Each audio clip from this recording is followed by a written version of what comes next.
Hello there, this is part 2 of oiling your cricket bat the right way. So in the first part I actually showed you how I oiled it and what kind of oil I used. I actually used the boiled linseed oil instead of the raw linseed oil because as I was explaining, I don't really see a big difference in terms of the quality. But the boiled linseed oil definitely dries up faster. And so what I'm going to do today is actually apply another coat.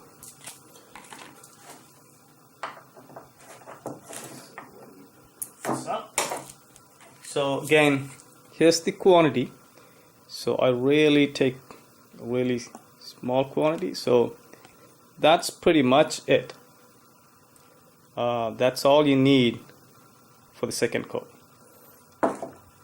and I'm going to use this brush and take a quick dip, and again I go over it just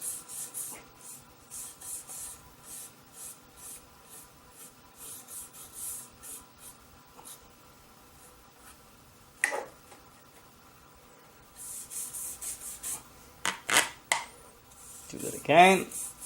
Just go around your stickers.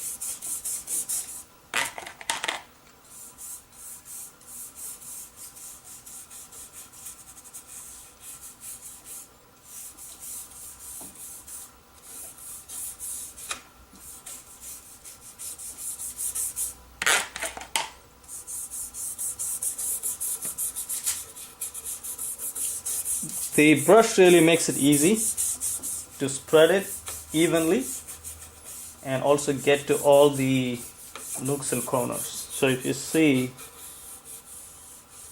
it's better than using your fingers because you don't want to use these fingers for boiled linseed oil because it does have some chemicals that's what makes it dry up faster. So don't use linseed oil any of the things that you would use to make food, so like cutting board or anything else like a spoon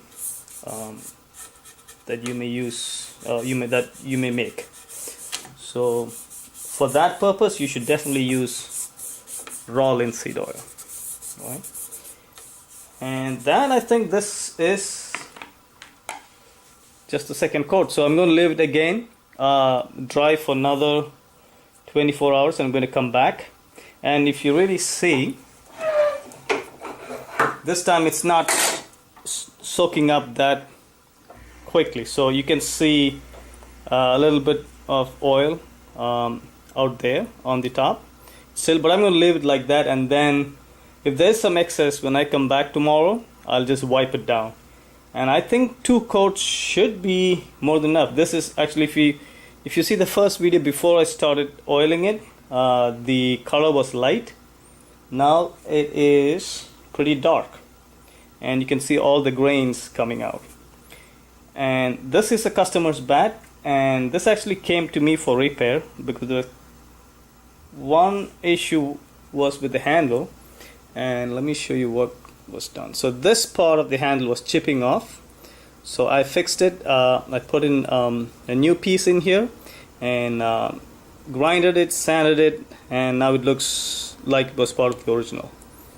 And I also did refacing. Refacing essentially means removing everything, all the old scuff sheet. This time I didn't remove the stickers because it was pretty good. It looks pretty new. And I sanded it down, like we go through 5 grades of sanding to make sure it's all polished and neat. And on this side I did not put oil, so instead of that I put a scuff sheet before I started oiling it. So scuff sheet first, and I have another video on showing you how I did the best way to do the scuff sheeting, because if you see, this looks pretty tight and even. There's no wrinkling. I also noticed that this bat was never knocked in, so I also knocked it in But I'll continue to do another round of knocking after the scuff sheet. This pad can perform well for the customer. So the other thing I actually did was actually add a clear coating of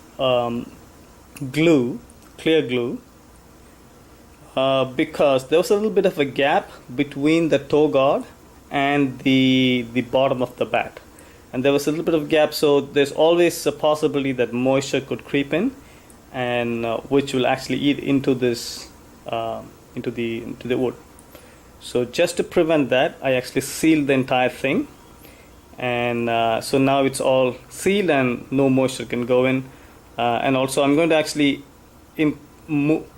put some more up to this point, so just a little bit of a clear coating so that it covers the gap between the scuff sheet and the bottom of the bat. So that's about it. And also remember, there's oil in your if you get oil in your hand, make sure you wash it, because again this is boiled linseed oil, so make sure that you wash it good with soap so it doesn't stick to your hands, okay, because this is not food grade oil. So that's about it. So the next video I'm actually going to show you 4 different grips that is going to actually improve your batting. So stay tuned for that. That's coming up soon. Okay, thank you.